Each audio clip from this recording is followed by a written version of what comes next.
ಒಂದು ಕೋಮು ಕ್ರಿಮಿಗಳಿಗೆ ಇವ್ರುಗಳಿಗೆ ಮುಸ್ಲಿಮರು ಏನು ಮಾಡುತ್ತೋ ಅದು ಮಾತ್ರ ಗೊತ್ತಾಗುತ್ತೆ. ಮುಸಲ್ಮಾನರು ಎಲ್ಲೋ ದನ ಸಾಗಿಸ್ತಾರೆ ಅದು ಬೇಗ ಗೊತ್ತಾಗ್ಬಿಡುತ್ತೆ. ಆದರೆ ಪ್ರತಿನಿತ್ಯ ದಲಿತರ ಮೇಲೆ ದೌರ್ಜನ್ಯ ಆಗ್ತಾನೆ ಇದೆ. ಈ ವಿಚಾರಕ್ಕೆ ಒಂದಕ್ಕೂ ಇವರು ವಿಚಾರನ ಕೈಗೆತ್ಕೊಳ್ಳೋದಿಲ್ಲ, ಇದ್ರ ಬಗ್ಗೆ ತುಟಿ ಬಿಚ್ಚೋದಿಲ್ಲ. ರುಕ್ಸಾನಾ ಅನ್ನೋ ಒಂದು ಮುಸಲ್ಮಾನ ಹೆಣ್ಮಗಳನ್ನ ಪ್ರೀತಿಸಿ ಅವಳನ್ನ ಗರ್ಭವತಿಯನ್ನಾಗಿ ಮಾಡಿ ಗರ್ಭವತಿ ಆಗಿದ್ದಾಳೆ ಅಂತ ಗೊತ್ತಾದ ತಕ್ಷಣ ಬೆಂಗಳೂರಲ್ಲಿ ತುಮಕೂರು ರೋಡಲ್ಲಿ ಅವಳನ್ನ ಸುಟ್ಟು ಹಾಕ್ತಾನೆ. ನಮಸ್ಕಾರ, ನನ್ನ ಹೆಸರು ಪ್ರದೀಪ್ ಅಂತ, ಭೀಮ್ ಆರ್ಮಿ ಹಾಸನ ಜಿಲ್ಲಾಧ್ಯಕ್ಷ. ಇವತ್ತು ಬೇಲೂರಲ್ಲಿ BM ವಿಷ್ಣು ಪ್ರಸಾದ್ ಅನ್ನೋ ಒಬ್ಬ ಕೋಮು ಕ್ರಿಮಿ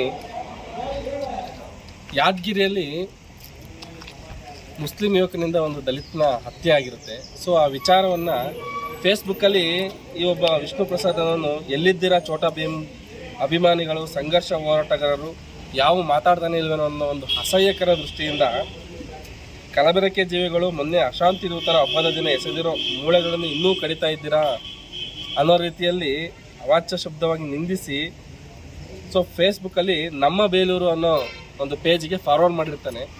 ಸೊ ಈ ವಿಚಾರವನ್ನು ತಿಳಿದಂಥ ನಮ್ಮ ಬೇಲೂರು ತಾಲೂಕಿನ ದಲಿತ ಪರ ಸಂಘಟನೆಗಳೆಲ್ಲ ಇವತ್ತು ಬೆಳಗ್ಗೆ ಅವನ ಅಂಗಡಿ ಹತ್ರ ಹೋಗಿ ವಿತ್ ಪೊಲೀಸ್ ಜೊತೆ ಹೋಗಿ ಅವನ್ನ ಇವತ್ತು ಸ್ಟೇಷನ್ಗೆ ಕರ್ಕೊಬಂದಿದ್ದಾರೆ. ಸೊ ನಾನು ಈ ಮೀಡಿಯಾ ಮುಖಾಂತರ ಹೇಳ್ಬೇಕಂದ್ರೆ ಈ ಒಂದು ಕೋಮು ಕ್ರಿಮಿಗಳಿಗೆ ಇವ್ರುಗಳಿಗೆ ಮುಸ್ಲಿಮರು ಏನು ಮಾಡುತ್ತೋ ಅದು ಮಾತ್ರ ಗೊತ್ತಾಗುತ್ತೆ. ನೋಡಿ, ಇವ್ರುಗಳಿಗೆ ಮುಸಲ್ಮಾನರು ಎಲ್ಲೋ ದನ ಸಾಗಿಸ್ತಾರೆ ಅದು ಬೇಗ ಗೊತ್ತಾಗ್ಬಿಡುತ್ತೆ, ಮುಸಲ್ಮಾನರು ಎಲ್ಲೋ ದನ ಕಡಿತಾರೆ ಅದು ಬೇಗ ಗೊತ್ತಾಗ್ಬಿಡುತ್ತೆ. ಆದರೆ ಪ್ರತಿನಿತ್ಯ ದಲಿತರ ಮೇಲೆ ದೌರ್ಜನ್ಯ ಆಗ್ತಾನೆ ಇದೆ. ಈ ವಿಚಾರಕ್ಕೆ ಒಂದಕ್ಕೂ ಇವರು ವಿಚಾರನ ಕೈಗೆತ್ಕೊಳ್ಳೋದಿಲ್ಲ, ಇದ್ರ ಬಗ್ಗೆ ತುಟಿ ಬಿಚ್ಚೋದಿಲ್ಲ. ನೋಡಿ, ಮೊನ್ನೆ RSS ಬಜರಂಗ ದಳದ ಒಬ್ಬ ಕಾರ್ಯಕರ್ತ ರುಕ್ಸಾನಾ ಅನ್ನೋ ಒಂದು ಮುಸಲ್ಮಾನ ಹೆಣ್ಮಗಳನ್ನ ಪ್ರೀತಿಸಿ ಅವಳನ್ನ ಗರ್ಭವತಿಯನ್ನಾಗಿ ಮಾಡಿ ಗರ್ಭವತಿ ಆಗಿದ್ದಾಳೆ ಅಂತ ಗೊತ್ತಾದ ತಕ್ಷಣ ಅವಳನ್ನ ಬೆಂಗಳೂರಲ್ಲಿ ತುಮಕೂರು ರೋಡಲ್ಲಿ ಅವಳನ್ನ ಸುಟ್ಟು ಹಾಕ್ತಾನೆ. ಸೊ ಈ ವಿಚಾರನೂ ಕೂಡ ಇವರು ವಿರೋಧಿಸೋದಿಲ್ಲ.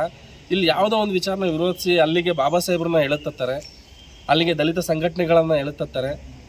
ಸೊ ಹಂಗಾಗಿ ಇವತ್ತು ತಾಲೂಕಲ್ಲಿರುವಂಥ ಎಲ್ಲ ದಲಿತ ಪರ ಸಂಘಟನೆಗಳು, ಪ್ರಗತಿಪರ ಸಂಘಟನೆಗಳು ಅವನ್ನ ಕರ್ಕೊಂಬಂದು ಸ್ಟೇಷನ್ಗೆ ಕೂರಿಸಿದ್ದೀವಿ. ಇವತ್ತು ಕರ್ಕೊಂಬಂದು ಕೂರಿಸಿದ್ರೆ ಇವತ್ತು FIR ಆಗೋವರೆಗೂ ನಾವು ಬಿಡೋದಿಲ್ಲ. ಅವ್ರನ್ನ FIR ಆಗಿ ಅವರಿಗೆ ಕಾನೂನಾತ್ಮಕ ಶಿಕ್ಷೆ ಆಗೋವರೆಗೂ ನಾವು ಈ ಹೋರಾಟವನ್ನು ಮುಂದುವರಿಸ್ತೀವಿ.